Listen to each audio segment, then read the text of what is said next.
মদ মানে কি?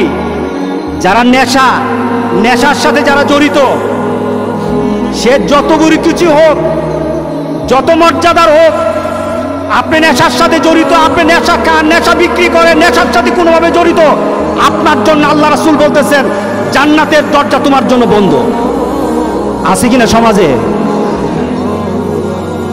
নেশাখোর আছে, নেশার ব্যবসায়ী কেউ আছে, রাসূল বলতেছেন তারা জান্নাতে যাবে না, সে যত বড় আল্লাহর ওলি হোক।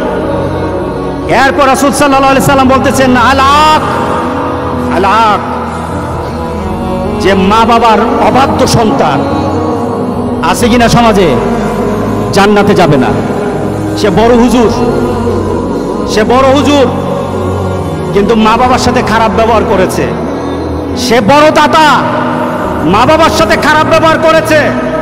রাসূল সাল্লাল্লাহু আলাইহি সাল্লাম বলতেছেন তার জন্য জান্নাতের দরজাটা বন্ধ থাকবে, জান্নাতে সে যেতে পারবে না, জান্নাতে যেতে পারবে না। বিশ্বাস হয় কিনা বলেন? কেন বিশ্বাস হবে? জান্নাতটা সত্য, সত্য না? দুজক সত্য, কোরআন সত্য, মুহাম্মদ সাল্লাল্লাহু আলাইহি সাল্লামের কথা সত্য। মুহাম্মদ সাল্লাল্লাহু আলাইহি সাল্লাম বলে গেছেন এই লোকগুলি জান্নাতে যাবে না, এটা সত্য। এর পিছনে চিন্তা করার কোনো সুযোগ নাই। এই সমাজের মধ্যে মা বাবার সাথে খারাপ ব্যবহার করার মতো ছেলে পেলে অনেক বেশি, যারা মা বাবাকে মা বাবা মনে করে না, মা বাবাকে ওই ধরনের আচরণ করে না যে আচরণের কারণে মা বাবা সন্তুষ্ট হবে। আর রাসূল সাল্লাল্লাহু আলাইহি সাল্লাম বলেছেন যে সন্তানের উপর মা বাবা সন্তুষ্ট, ওই সন্তানের উপর স্বয়ং আল্লাহ সন্তুষ্ট। যে সন্তানের উপর মা বাবা অসন্তুষ্ট, রাসূল সাল্লাল্লাহু আলাইহি সাল্লাম বলতেছেন ওই সন্তানের উপর স্বয়ং আল্লাহ অসন্তুষ্ট হয়ে থাকে। আছে কিনা সমাজে? আছে। আরে মা বাবার চেহারা, আমরা মা বাবার মুখে হাসি ফুটে না, মা বাবার মুখে হাসি ফুটায় না। ছেলে বিদেশে থাকে, মা বাবার মুখে হাসি ফুটাতে পারে না। ছেলে ভালো চাকরি করে, মা বাবার মুখে হাসি ফুটাতে পারে না। ছেলের ঘরে ভালো রান্না থাকে, মা বাবা সন্তুষ্ট হতে পারে না। ওই সন্তান যত বড় নামাজি হোক, আজকের জুমার নামাজে সে নামাজ পড়ুক, সে জান্নাতে যেতে পারবে না।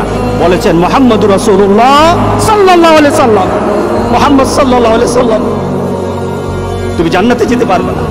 তোমার যদি মৃত্যু হয়, তোমার মা তোমার উপর অসন্তুষ্ট, তোমার বাবা তোমার উপর অসন্তুষ্ট, তোমার মৃত্যু যদি হয়ে যায়, রাসূল সাল্লাল্লাহু আলাইহি সাল্লাম বলেছেন মরতে পারবা, জান্নাতে ঢুকতে পারবা না, জান্নাতে ঢুকতে পারবা না।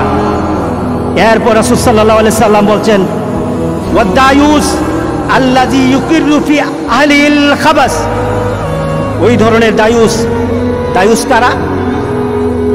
রাসূল সাল্লাল্লাহু আলাইহি সাল্লাম দায়ুসের যে সংজ্ঞা দিচ্ছেন, দায়ুস কারা? পরিবারের এমন ব্যক্তি, তার পরিবারে তার মেয়ে হতে পারে, তার পরিবারের তার বোন হতে পারে, তার স্ত্রী হতে পারে, তার মা হতে পারে, যদি কোনো কারণে সে বেপরদায় চলে, দিনের বাইরে চলে, বেপরদায় চলে, এমন চলা যে চলাটা হলো মুহাম্মদ সাল্লাল্লাহু আলাইহি সাল্লামের নীতিতে নাই, আল্লাহর নীতিতে নাই, মুহাম্মদ সাল্লাল্লাহু আলাইহি সাল্লামের নীতিতে নাই। দায়ুস বলতে আমরা মনি যে চলে সে। রাসূল বলতেছেন দায়ুস হলো সে বাবা হওয়ার পর যদি মেয়েকে সে শাসন না করে যে বেপরদায় চলা যাবে না, বাপ্পা হলো দায়ুস। কে দায়ুস? মেয়ে আপনার কলেজে যায়, ইউনিভার্সিটিতে যায়, রাস্তায় চলে, যদি পর্দার সাথে না চলে, আমি বলি নাই, কে বলেছেন? মুহাম্মদ সাল্লাল্লাহু আলাইহি সাল্লাম। মুহাম্মদ সাল্লাল্লাহু আলাইহি সাল্লাম বলেছেন তোমার মেয়ে যদি বেপরদায় চলে, মেয়ে যেমন দায়ুস, বাপ মা তেমন দায়ুস, এবং এই নীতিটাকে যারা পছন্দ করবে তারাও দায়ুস। রাসূল বলতেছেন এগুলি জান্নাতে যাবে না। কে বলেছেন? সমাজে আছে কিনা? আছে কিনা বলেন? ওই যে লেডি বাইক, তার পরিবারের তারা তার চালচলনকে তার সেই মোটর সাইকেল চালানোকে তারা কি করেছে? সমর্থন করেছে। তার শ্বশুর বাড়ির তারা সমর্থন করেছে। আমি আপনাদের জন্য বলি, মেয়েটা খারাপ হয়ে গেছে, মেয়েটা যদি দুষ্ট হয়ে যায়, মেয়ে মেয়েটা যদি চরিত্রহীন হয়ে যায়, ছেলেটা যদি চরিত্রহীন হয়, তাহলে বাপ মার শাসন করা দরকার, ঠিক না? বাপ মার শাসন করা দরকার। আর শাসন না করে যদি সেটাকে যদি সমর্থন করে, মেয়েও যেমন দুষ্ট, মেয়েও যেমন, ছেলেও যেমন এই কাজ করে পাপী, বাপ মা এই কাজের প্রতিবাদ, বাপ মা এই কাজের প্রতিবাদ না করো, সেও দায়ুস, সেও জাহান্নামী, সেও কি জাহান্নামী। সুতরাং যারা এই বাংলাদেশের মধ্যে নতুন স্টাইল সৃষ্টি করতে চায়, তোমাদের জন্য একটা দুঃসংবাদ, তোমার পরিবারে তোমার মা বাবার জন্য দুঃসংবাদ, যারা এটাকে সমর্থন করে মিডিয়া তাদের জন্য দুঃসংবাদ, যারা তাদের স্ট্যাটাসের মধ্যে এই কথা লেখে যে মেয়েটা কি হয়েছে, অসুবিধা কি, এই কথা যারা স্ট্যাটাস দিয়েছে তাদের জন্য দুঃসংবাদ। রাসূল বলেছেন যে জান্নাতে যাবে না, যাবে না, যাবে না। কে বলেছেন? রাসূল বলেছেন। জান্নাতের অবস্থাটা কি? রাসূল সাল্লাল্লাহু আলাইহি সাল্লাম বলেছেন, জান্নাত তো এমন, একটা ঘোড়াকে ছেড়ে দেওয়া হবে, 1 বছর সে ঘোড়াটা দৌড় দিবে, 1000 বছর পর্যন্ত ঘোড়াটা দৌড়বে, একটা প্রান্ত গিয়ে দাঁড়াবে, শেষ হয়ে যাবে তার প্রান্ত 1000 বছর। সেখানে দাঁড়িয়ে ঘোড়া তার যেখানে দাঁড়াবে সেখানে যদি একটা লোক দাঁড়ানো থাকে, 1000 বছর দূরত্ব, দূর থেকে 1000 বছর দূর থেকে জান্নাতের সে গ্রান সে শুনতে পাবে। কতটুকু দূরে? 1000 বছর পর্যন্ত একটা ঘোড়া চলবে, সেখানে একটা লোক দাঁড়ানো, জান্নাতে ওই প্রান্তে, এক প্রান্ত থেকে আরেক প্রান্ত পর্যন্ত জান্নাতের সুঘ্রাণ পাবে। রাসূল বলতেছেন এই ব্যক্তিগুলি জান্নাতের সুঘ্রাণ তাদের নাকে ঢুকবে না, যারা সেই জান্নাতের সুঘ্রাণ তারা পাবে না। আমরা কি চাই আমাদের জীবনটা এমন হোক?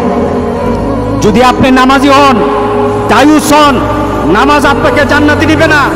যদি আপনি নামাজি হন, আপনি যদি হাজার বার আপনি উমরা করেন, 1000 বার আপনি যদি 100বারও আপনি হজ করেন, কোটি টাকা আপনি দান করেন, আপনার মেয়েটাকে আপনি পর্দায় আনতে পারলেন না, রাসূল সাল্লাল্লাহু আলাইহি সাল্লাম বলছেন আপনি জান্নাতে ঢুকতে পারবেন না। জান্নাত হারাম। আপনার মা বাবার সাথে খারাপ ব্যবহার করেছেন, মা বাবা চোখের পানি ফেলে দিয়েছে, জান্নাতের দরজাটা বন্ধ হয়ে গেছে, জান্নাতের দরজাটা বন্ধ হয়ে গেছে। মদ খাও, নেশা করো, নেশা ছড়াও, তুমি নামাজ পড়ো, তোমার পরিবারে যারা নামাজ পড়ে প্রতিবাদ যদি না করে, রাসূল বলতেছে